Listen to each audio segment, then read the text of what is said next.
가장 고귀한 확신은 하나님의 사랑에 대한 확신입니다. 하나님을 믿는다는 것은 하나님의 사랑을 믿는 것입니다. 또 복음을 믿는다는 것도 마찬가지죠. 복음을 통해서 우리를 사랑하신 그 하나님의 사랑을 믿는 것을 의미합니다. 바울은 하나님의 사랑을 직접 경험한 사람입니다. 뿐만 아니라 하나님의 사랑에 대한 특별한 계시를 받은 사람이죠.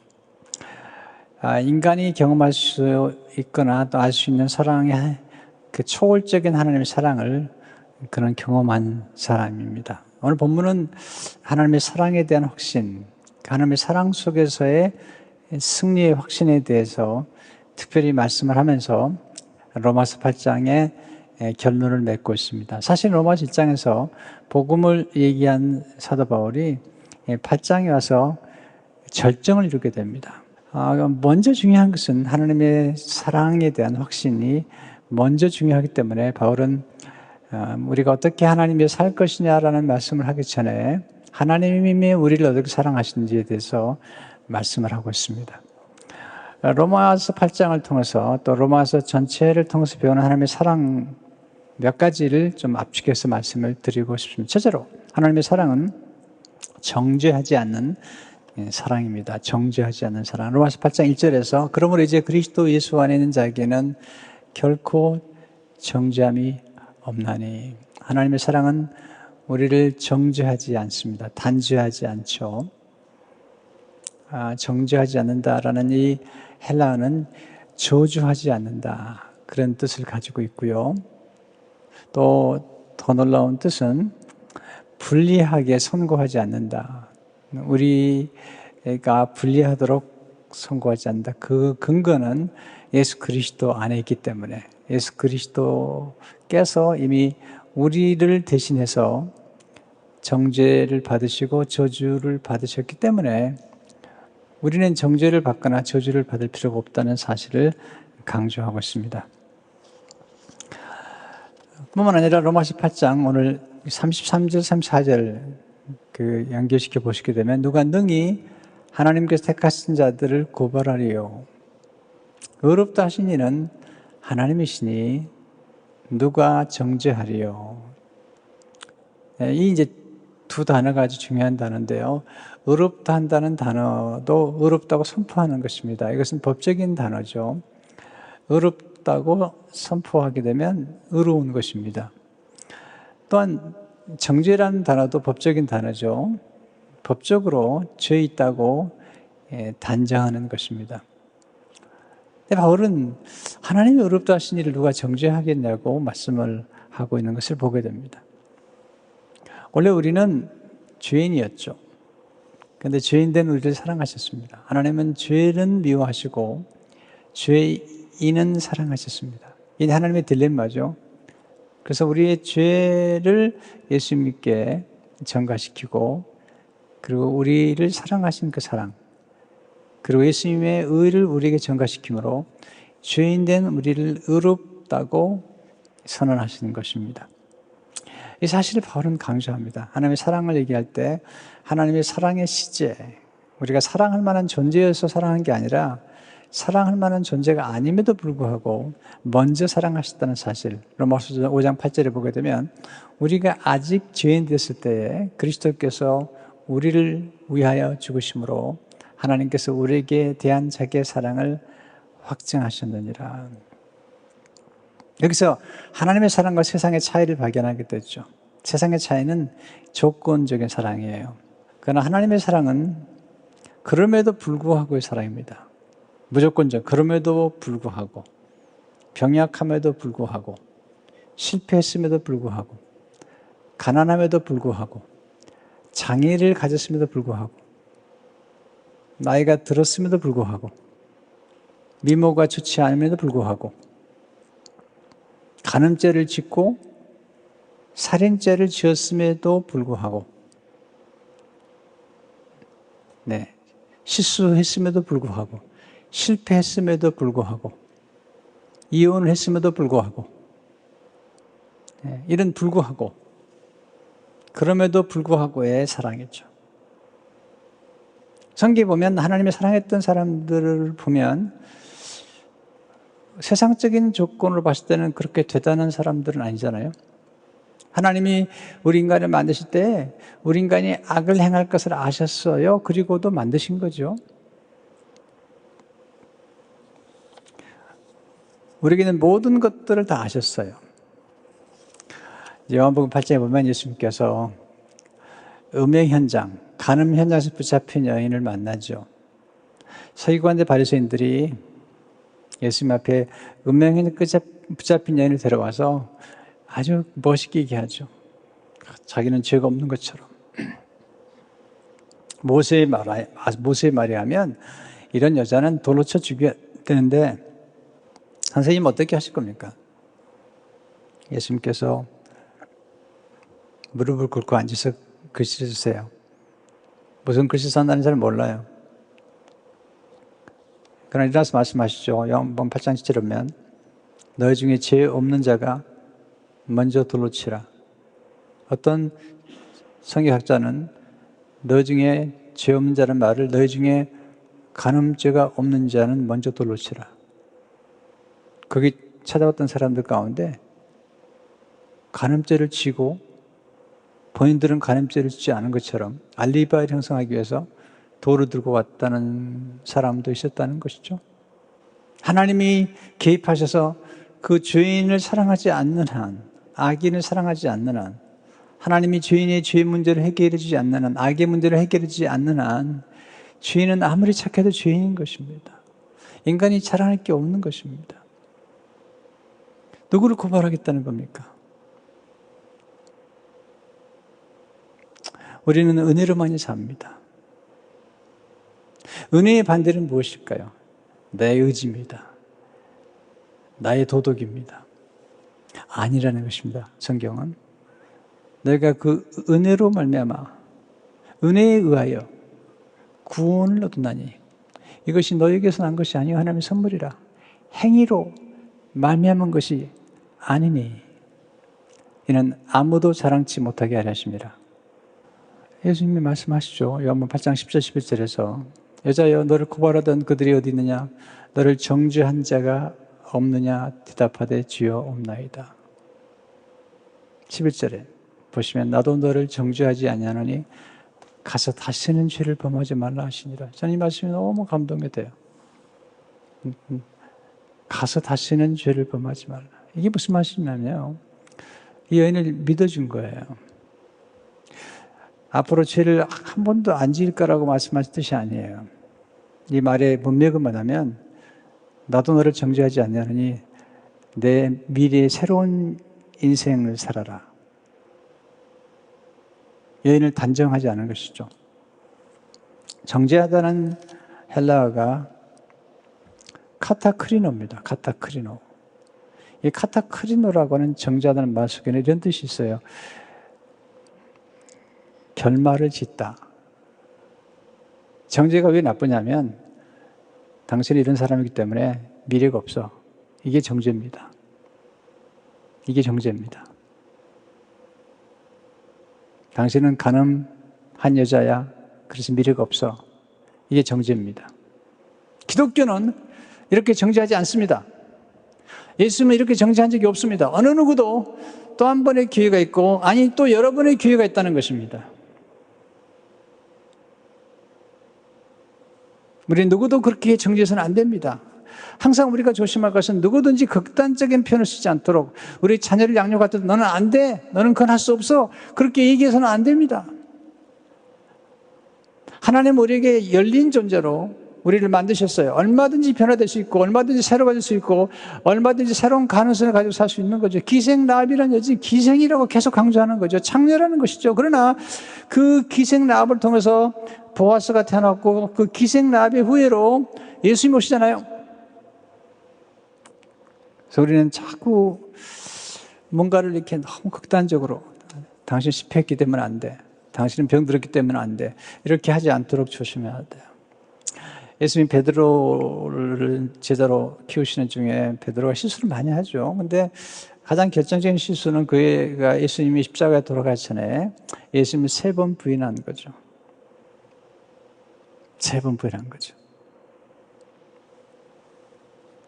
근데 마지막 부인하는 그 시간에 예수님이 그 자리에 계셨어요. 그리고 예수님이 가던 길을 멈추시고 돌이켜 베드로를 보셨어요. 저는 성경의 여러 장면들이 참 감동적이지만 이 장면이 제게 동안에 굉장한 울림으로 다가와요. 누가복음 22장 61절 62절을 보게 되면 주께서 돌이켜 베드로를 보시니 베드로가 주의 말씀 곧 오늘 닭 울기 전에 내가 3번 나를 부인하리라 하심이 생각나서 밖에 나가서 심히 통곡하니라. 주께서 돌이켜 베드로를 보셨어요. 저는 이걸 생각해요. 예수님의 눈빛이 어땠을까? 정죄하는 눈빛이 아니었어요. 목사님 어떻게 아세요? 그 다음 전개되는 스토리를 모르겠습니까? 예수님께서 베드로를 찾아오시는 그 스토리. 그리고 예수님께서 부활하신 다음에 여인들에게 가서 부활의 소식을 전하는데 가서 제자들과 베드로에게 특별히 베드로라는 이름을 거명하셨어요. 그리고 베드로를 찾아가시죠. 우리가 가장 조심할 건 뭐냐면 사람들을 만나가지고 정죄의 눈으로 바라보는 거예요. 자, 우리 결혼 생활한 다음에 부부 싸움할 때 때로 얼마나 그런 눈으로 바라보나요? 아주 경멸한 눈으로. 당신은 소망이 없다는 식의 눈으로. 이게 정죄하는 것이죠. 예수님은 그런 분이 아니셨어요. 정죄의 눈빛이 없었어요. 하나님 우리를 바라보실 때 우리는 마치 인간들이 우리를 바라본 것처럼 그렇게 생각하는 오해가 있죠. 왜냐하면 우리가 늘 그런 눈빛을 봤기 때문에. 우리가 성장하면서 우리가 잘못했을 때 때로는 우리 부모로부터, 때로는 우리 선생님으로부터, 때로는 직장 상사로부터 성장하는 과정에서 또는 직장 생활하면서 때로는 직장의 상사로부터 받았던 눈빛, 때로는 폭언을 부어가면서 그 경멸했던 눈빛, 때로는 말 한마디 하지 않지만 말보다 더 무서운 눈빛으로 정죄했던 너는 안 돼. 너에게 희망이 없어. 하나님은 그렇게 하지 않으셨어요. 예수님은 베드로를 보시고 그런 눈빛으로 보신 게 아니고 긍휼의 눈빛으로, 이해의 눈빛으로, 그리고 내가 다시 찾아오겠다. 이게 하나님의 사랑이죠. 하나님의 사랑은 항상 세컨드 찬스, 그 다음에 기회를 주시는 거죠. 우리가 사랑스러워서 우리를 사랑한 게 아니라 우리 하나님의 사랑을 받았기 때문에 사랑스러워진 거죠. 이게 어거스틴이 한 말이죠. 주께서 저를 사랑하심으로 사랑스럽게 하셨나이다. 자 보세요. 그렇게 미움을 받았던 어떤 사람이 누군가의 사랑을 받기 시작하면요, 이 꽃이 피기 시작합니다. 얼굴이 달라지고 표정이 달라지고 걸음걸이가 달라지잖아요. 사랑을 받을 때 경험하는 거죠. 하나님 우리를 사랑하심으로 우리가 사랑스럽게 된 거죠. 이게 하나님의 사랑의 특징입니다. 두 번째, 하나님의 사랑은 넉넉히 이기게 하시는 사랑이시다. 우리를 승리케 하는 사랑이 뭘까요? 하나님의 아들까지 주셨다는 거죠. 로마서 8장 32절을 보니까 자기 아들을 아끼지 아니하시고 우리 모든 사람을 위하여 내주시니까 어찌 그 아들과 함께 모든 것을 우리에게 주시지 아니하겠느냐. 우리를 넉넉히 이기게 하는 사랑은 하나님의 사랑, 그리스도의 사랑, 아끼지 아니하시고, 아니 하나님의 아들을 아끼지 아니하셨다면 그것보다 더 큰 사랑이 어디 있겠습니까? 로마서 8장 35절을 보니까 누가 우리를 그리스도의 사랑에서 끊으리요? 그러면서 사탄이 우리를 공격하는 7가지를 쭉 얘기하죠. 환난이나 곤고나 박해나 기근이나 적신이나 위험이나 칼이라. 이 7가지는 사탄이 쓰는 것들일 뿐만 아니라 우리가 경험하는 것들이죠. 바울은 경험하는 거죠. 7가지가 자기를 그리스도 사랑에 끌을 수 없었다는 거죠. 첫째는 환난이죠. 극한 얼음이에요. 네. 소망이 끊어져 버리는 그런 어려움이죠. 두 번째는 곤고죠. 곤고란 단어가 헬라어로 보니까 방의 좁음, 옥에 갇힌 것 같은, 네, 감옥에 갇히고 옥에 갇히는 그런 고립 때문에 불안하잖아요. 세 번째는 박해죠. 드러내놓고 괴롭히는 거예요. 은근히 괴롭히는 게 아니라 드러내놓고 괴롭히는 것이죠. 바울이 그렇게 박해했죠. 예수님 사람들을. 네, 스데반을 죽였고요. 그런데 그렇게 박해했던 자기를 하나님이 사도로 부르신 거죠. 네 번째 기근이죠. 경제적인 어려움. 직장 잃기도 하고 굶기도 하고. 다섯째가 적신이죠. 벌거벗는 것 같은 경험. 수치스러움 뿐만 아니라 얼마나 어려움에 겪은 사실이죠. 욥이 경험한 거죠. 내가 적신을 왔다 적신으로 돌아간다는 그 당시에 그의 고난의 형편은 그런 옷을 벗은 것 같은 경험이죠. 고린도서 11장 27절을 보게 되면 또 수고하며 애쓰고 여러 번 자지 못하고 주림에 목마르고 여러 번 굶고 춥고 홀벗었노라. 여섯째는 위험이죠. 위태하고 험한 그런 고통이집니다. 일곱 번째 칼입니다. 전쟁이죠. 여러분 초대교회 성도들이 얼마나 이런 위협을 받았을까요? 그래서 로마서 8장 30절에 이렇게 표현해요. 기록된 우리가 종일 주를 위하여 죽임을 당하게 되며 도살당할 양같이 여김을 받았나이다. 함과 같으니라.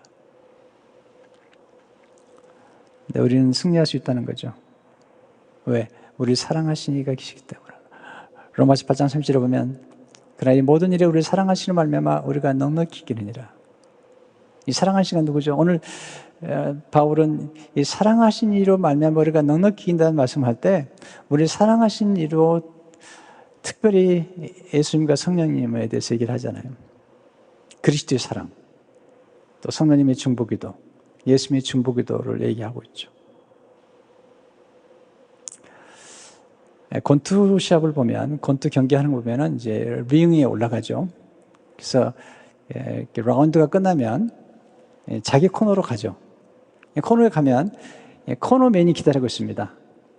보통 제가 보면 두 사람 같아요. 한 사람이 빨리 들어와가지고 의자를 놓고 그리고 또 와서 이제 물을 주기도 하고, 그 다음에 수건으로 땀을 닦아주고, 그리고 눈이 찢어지거나 그러면 약을 발라주고, 그리고 이제 이렇게 숨을 잘 쉬도록 해주고, 그리고 코치를 해줍니다. 이 코너맨이죠. 이 코너맨이 굉장히 중요하다고 그럽니다. 근데 이 코너맨들은 사실은 드러나지 않습니다. 여러분, 모하마드 알리를 아십니까? 아시죠? 근데 그의 코너맨 안젤로 돈디를 아십니까? 모르시죠? 모하마드 알리로 하여금 그렇게 탁월한 권투 선수가 되도록 뒤에서 도왔던 사람이 코너맨 중에 하나가 안젤로 돈디입니다. 이 안젤로 돈디 얘기하면서 마크 베트슨은 예수님은 안젤로 돈디와 같은 코너맨이다. 그렇게 얘기를 했어요. 마크 베트슨이. 자, 읽어드릴게요. 당신이 안젤로 돈디를 모를 수 있지만 모하마드 알리에 대해서는 들어본 적이 있을 것이다. 22여 년 동안 안젤로 돈디는 모하마드 알리의 코너에 있었다. 그는 알리의 코너맨이었다. 알리로 하여금 나비처럼 날아서 벌처럼 쏘게 한 사람이 바로 그였다. 또한 그는 15명의 다른 복싱 세계 챔피언들을 길러냈다. 안젤로 돈디는 코너맨으로서의 자신의 직업을 이렇게 묘사했다. 파이터와 함께 일하는 사람은 외과 의사이자 엔지니어이자 심리학자다. 우리의 코너맨이신 예수 그리스도를 이보다 더 잘 묘사할 수는 없다고 나는 생각한다. 전문서 6장 12절에서 바울은 선한 싸움을 싸울 것을 권면한다. 우리가 한두 차례 녹다운 당하기도 할 것이다. 그러나 사망 자체에 대항하여 3라운드를 뛰셨던 코너맨이 우리와 함께 하신다. 그는 십자가에서 녹다운 당하셨고 나가기는 녹아웃 성을 거두었다고 생각했다. 하지만 예수님은 사흘 후에 다시 일어나셨다. 죄와 사망에 대한 싸움에 승리하여 무덤에서 걸어나가셨다. 지금 그는 어디에 계시는가? 아버지 편에서 우리를 위하여 중재하고 계신다. 달리 말해서 그리스도께서 우리의 코너에 계신다. 마크 베트슨은 예수님이 우리의 코너맨이 되실 뿐만 아니라 성령님도 함께 하신다고 그런 얘기해요. 예수님은 성령을 보혜사라 부르셨는데 이는 위로자 또는 상담자라는 뜻이다. 그러나 나는 코노멘이라는 표현을 더 좋아한다. 보혜사에 해당하는 파라클레토스는 군사용어로서 서로 등을 맞대고서 백병전을 벌이는 로마 병사들을 가리킨다. 이들은 서로의 후방과 사각지대를 지켜주었다. 성령이 하시는 일이 바로 이런 것이다. 마크 베터슨 더블 블레싱, 네, 더블 축복을 좋아해요. 최근에 그분 쓴 책, 영어 책을 제가 구입했는데 더블 블레싱이라는 책이에요. 아직 번역이 안 돼 있어요.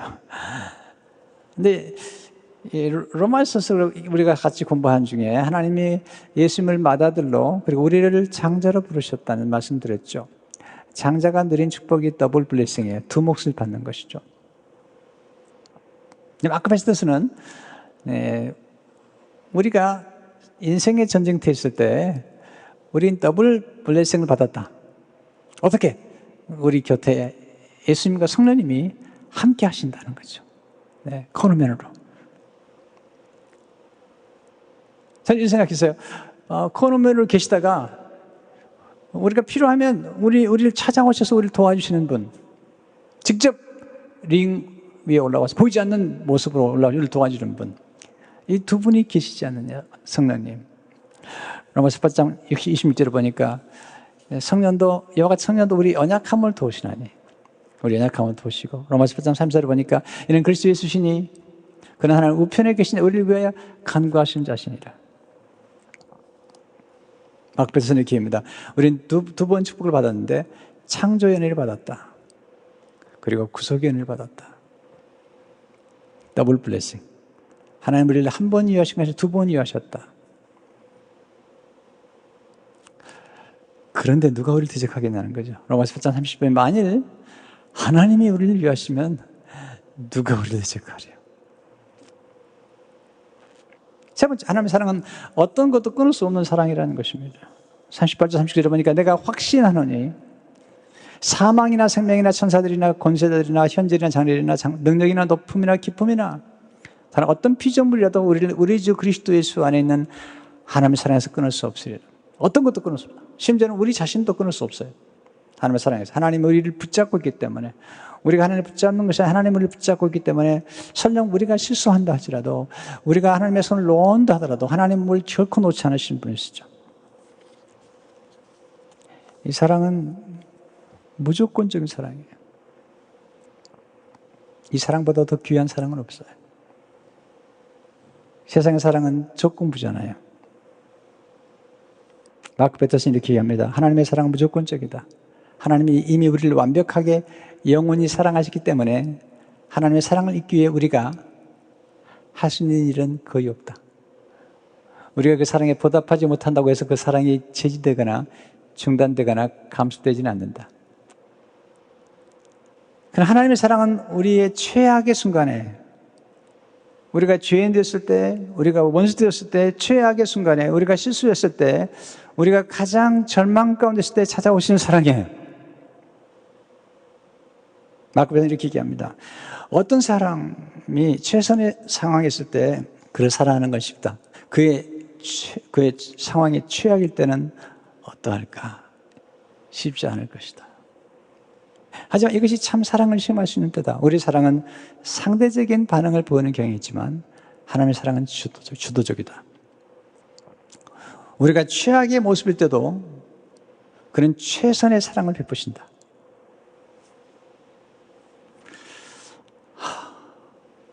우리가 최악의 모습일 때도 최선의 사랑을 베푸신다.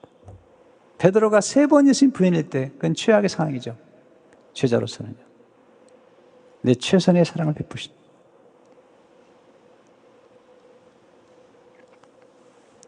바울은 지금 이런 얘기를 하고 있는 게 우리가 얼마나 하나님을 사랑해야 되느냐, 얼마나 우리가 하나님을 사랑하고 있느냐 이런 얘기를 하고 있는 게 아닙니다. 하나님이 우리를 얼마나 사랑하시며 하나님의 사랑이 우리를 어떻게 강권하시는지 얘기를 하고 있는 것입니다. 하나님의 사랑은 역전의 승리입니다. 역전의 승리. 복음의 특징입니다. 저는 역전의 드라마를 참 좋아합니다. 여러분, 약간 뒤처진다는 건 참 힘든 일이에요. 근데 뒤처졌다가 따라잡아서 승리할 때 더 놀라웠잖아요. 예수님 십자가에 돌아가셨을 때 예수님이 실패한 것처럼 보였죠. 1라운드에서 사탄이 이겼죠. 거기서 끝난 게 아닙니다. 연장전에 돌입했어요. 예수님이 다시 부활하셨어요. 근데 예수님이 3일째 되던 그 몸이 이제 썩어가는 거죠. 그때 예수님은 부활시켰던 능력이 있습니다. 성령님이시죠. 성령님께서 임하셨어요. 그때 순식간에 모든 판도가 바뀌었습니다. 역전이 된 거죠. 이런 걸 요즘 경제 용어로 많이 쓰는데요. 게임 체인저라 말을 써요. 게임 체인저. 이렇게 흘러가다가 게임 체인저라는 어떤 흐름을 통째로 바꾸거나 판도를 뒤집어 놓는 결정적인 역할을 하는 사람이에요. 게임 체인저가 등장하면 모든 것은 순식간에 바뀝니다. 예를 들어서 어떤 회사가 망하려고 그러는데 CEO, 사장이 하나 새로 들어왔어요. 들어와가지고 완전히 뒤집어 버리는, 좋은 쪽으로 게임 체인저. 또는 야구 9회 말에 가서 지금 지는 거죠 이제 다 3아웃 이제 2 스트라이크 한 거죠. 근데 마지막에 구원 타자가 나온 거죠. 또는 구원 투수가 나와가지고 판을 탁 뒤집는 거죠. 게임 체인저죠. 이게 하나님이 있어요. 우리 인생 가운데 힘들고 다 망한 것 같은데 그때 하나님이 개입을 하시면, 그것도 주로 아주 끝자락에서 인생의 마지막 순간이라고 생각하는 거기서 게임 체인저로 등장하시게 되면 거기서 모든 판이 바뀌기 시작합니다. 하나님의 사랑은 치유와 회복이에요. 다시 기회를 주는 거죠. 여러분, 암투병 하는 분이 계십니까? 아직 끝난 게 아닙니다. 이혼의 고통을 겪고 있는 분 계십니까? 아직 끝난 게 아닙니다. 가난과 빚에 시달리는 분 있습니까? 아직 게임은 끝나지 않았습니다. 지금 실직당했다고요? 아직 게임은 끝나지 않았습니다. 수치스러운 실수 때문에 괴로워하십니까? 아직 끝나지 않았습니다. 하나님이 게임 체인저로 개입하시게 되면 놀라운 역전이 이루어집니다. 어떤 분은 아플 수도 있습니다. 어떤 분은 지금 경제적으로 어려울 수도 있습니다. 어떤 분은 결혼 생활의 어려움 속에 고통을 받는 분도 있고 여러 상황에 처할 수 있습니다. 또는 자녀를 양육하는 중에 힘들 수 있습니다. 여러분, 아직 게임은 끝나지 않았습니다. 게임 체인저가 계십니다. 코너맨이 계십니다. 아니, 우리에게 운동경기 한 중에 마지막 5분의 1 지점에서 우리에게 능력을 주심으로 그 라스트 퍼스에서 다시 한번 힘을 주시는 분이 계십니다. 그분이 하나님이세요. 이게 복음입니다. 이 말씀 믿으시고 예수 그리스도의 사랑으로 승리하시고, 그리고 그 사랑 안에서 견고히 서는 여러분 되시기를 주의 이름으로 축원합니다.